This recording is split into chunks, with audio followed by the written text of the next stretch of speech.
اللہم صلی علی سیدنا محمد وعلی آل سیدنا محمد وبارک وسلم۔ حضور صلی اللہ علیہ وسلم کا حضرت ابوبکر رضی اللہ تعالیٰ عنہ کو دعوت دینا۔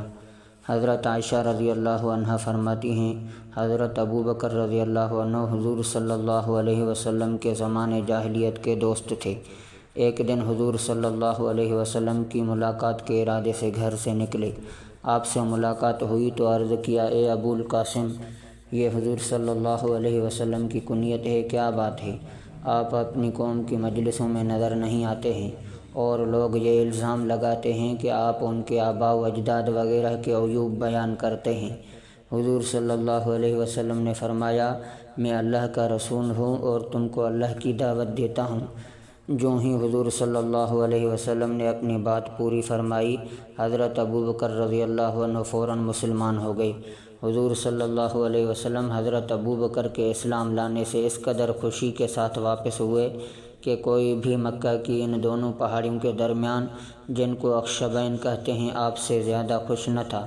اور حضرت ابوبکر وہاں سے حضرت عثمان بن عفان اور حضرت طلحہ بن عبید اللہ، حضرت زبیر بن عوام اور حضرت سعد بن ابی وقاص کے ساتھ تشریف لے گئے۔ یہ حضرات بھی مسلمان ہو گئے۔ دوسرے روز حضرت ابوبکر حضور صلی اللہ علیہ وسلم کے پاس حضرت عثمان بن مظعون، حضرت ابو عبیدہ بن جراح، حضرت عبد الرحمن بن عوف، حضرت ابو سلمہ بن عبد الاسد اور حضرت ارقم بن ابو الارقم کو لے کر حاضر ہوئے، اور یہ سب حضرات بھی مشرف باسلام ہوئے۔ حضرت ابوبکر صدیق رضی اللہ عنہ کی حضور صلی اللہ علیہ وسلم سے ملاقات ہوئی تو انہوں نے عرض کیا، اے محمد، قریش جو کچھ رہے ہیں، کیا وہ صحیح ہے کہ آپ نے ہمارے معبودوں کو چھوڑ دیا ہے اور آپ نے ہمیں بے وقوف بتایا ہے اور ہمارے آباء و اجداد پر کفر کا الزام لگایا ہے؟ آپ نے فرمایا، ہاں، یہ سب صحیح ہے۔ بے شک میں اللہ کا رسول اور نبی ہوں۔ اللہ نے مجھے اس لیے مبعوث فرمایا ہے تاکہ میں اس کا پیغام پہنچاؤں۔ میں تمہیں یقین کے ساتھ اللہ کی دعوت دیتا ہوں، جس کا کوئی شریک نہیں ہے، اس کے سوا کسی کی عبادت نہ کرو اور ہمیشہ اس کی اطاعت کرتے رہو۔ اس کے بعد آپ نے قرآن پڑھ کر سنایا۔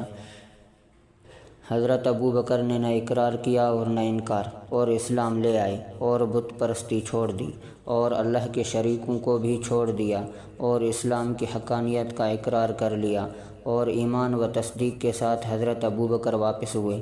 دوسری روایت میں یہ آیا ہے، حضور صلی اللہ علیہ وسلم نے فرمایا کہ میں نے جس کو بھی اسلام کی دعوت دی وہ ضرور ہچکچایا اور تردد میں پڑا اور کچھ دیر سوچ کر اسلام کو قبول کیا، لیکن جب میں نے ابوبکر کو دعوت دی وہ نہ ہچکچائے اور نہ تردد میں پڑے بلکہ فوراً اسلام لے آئے۔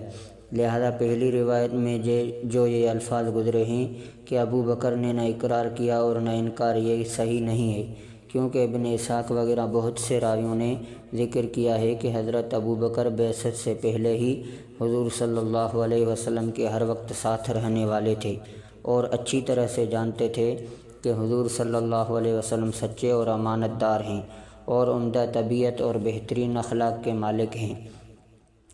کبھی مخلوق کے بارے میں جھوٹ نہیں بول سکتے ہیں تو اللہ کے بارے میں کیسے جھوٹ بول سکتے ہیں؟ لہذا جو ہی حضور نے ان سے یہ بات ذکر کی کہ اللہ نے ان کو رسول بنا کر بھیجا ہے، انہوں نے فوراً اس کی تصدیق کی اور ذرہ برابر بھی نہ ہچکچائے اور دیر کی۔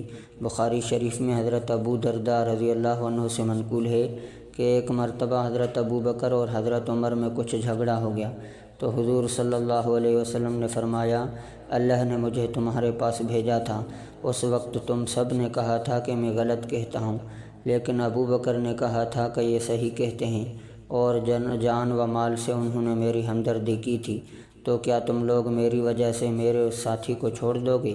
یہ جملہ حضور صلی اللہ علیہ وسلم نے 2 دفعہ ارشاد فرمایا۔